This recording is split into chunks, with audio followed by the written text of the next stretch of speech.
Welcome back for another week in review.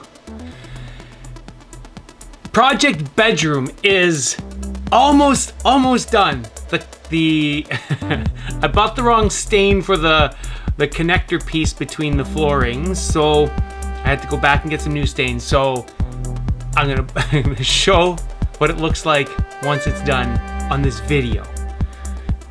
The stain is drying at the moment. Hopefully that's gonna match, and then I'll post it, so it'll be good.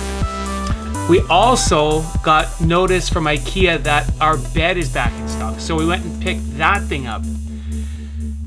And actually the build wasn't too bad, except for there were these like angled brackets that kind of held the shape of the bed, the rectangular shape of the bed in there, and the screws.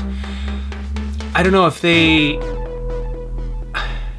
were like oblong screws, or it just wasn't threaded right, and it was just like, it hurt my hand screwing the screw together to make them in. Like the whole bed frame itself took like, I don't know, like an hour maybe to put together, and then just those screws alone, putting those brackets in, took another hour. I don't know if you can see, I got like a little mini blister here on the top of my hand as I was like screwing them in, so it was just like, ugh. And then you know what it's like when you get those like cheap ass screws that start rounding and you gotta push so hard to get them in there and all that kind of stuff. So the bed is done. And what actually happened was we made the frame, put the box spring in, and then put the mattress on. And our previous bed was pretty high as it was. It came up to like my middle of my thigh, and so you almost had to kind of like jump to get on the bed. This one was even higher, so it was like at my hips. You had to like high jump yourself into the bed. It was laughable. So what we ended up doing was I took the box springs out, and I think the bed is made to go without box springs because it has like the support bracket on the outside and those wooden slats on the inside to support the whole kind of frame of the bed as you're on it. So we took the box springs out, put the mattress inside the frame, and now it's just like that much of it higher than it was when it was sitting off the ground. So it was like, it's a good height. So the bed part is done. Now the next step is to start building that wardrobe, and it is also kind of half of the pieces are out of stock. So I think what we'll do is just buy it, build it, buy the next piece when it comes in, build it, and kind of piecemeal it in there. So that's what we did on Sunday. So that was fun.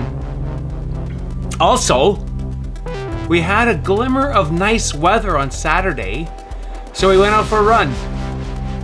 I didn't take any video of that, but we ended up going for about 35 minutes out on the sidewalk around Sherwood Park. It was actually pretty nice. I wore a toque, but overall, it was really nice. So I'm happy we went out and got in a run then. Something I did at the gym I wanted you to be aware of. This was actually pretty neat. There's been some comments. We have a treatment room in the gym, and the whole box itself, the whole office is basically a box. It's a room, and I've insulated it for sound. So it's soundproof. So when massages and chiro is happening inside the room, the outside stuff, the gym noise, the music, anyone talking, you shouldn't be able to hear it in there. But there have been some comments that they can hear some stuff. So as I was in there, I noticed that the only thing that isn't insulated is the doorway. So this week, finally, some of the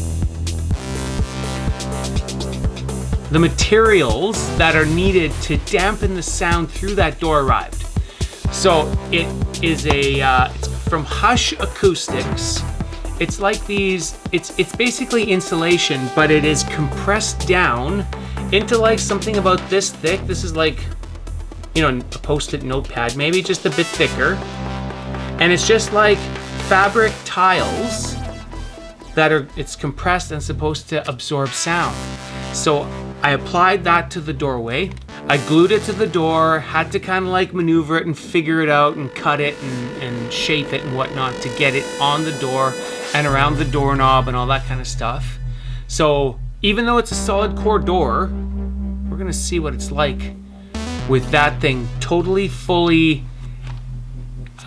sealed, I guess. And then on the outsides, I put some weather stripping, which is a little bit frustrating because it's a super tight fit now. So I'm gonna outside that, and then at the bottom there's a little gap for air, so I'm gonna like secure all that up, and then we're gonna see what's gonna happen with the sound on the inside. I think it's gonna suppress the sound a little bit more, so it'll be just that much quieter inside. I did that this week, and I'm very happy with how it kind of came out and how it looks. It looks pretty sharp. And to finish off the video, more footage of me playing pickleball, because once again, I know you guys want to start this. This is the fastest growing sport in North America, and why don't you jump on the train already? It may seem silly because you have never played. It may seem for old people, and that's because you haven't played.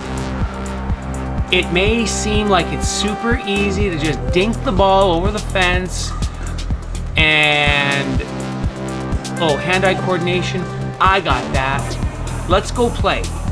I want to see how you play because, man, I've been really focusing on my quality of hits, not being super aggressive. A lot of times when we're playing, especially on the higher levels, it is about patience and making the other guy make the mistake.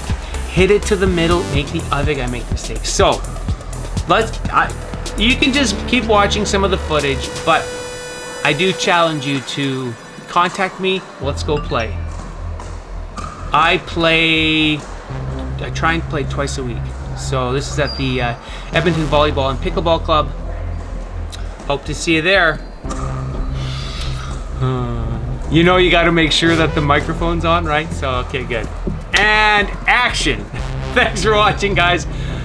After my 5th attempt at closing up this video, I want to thank you, and I will see you again next week. Bye now.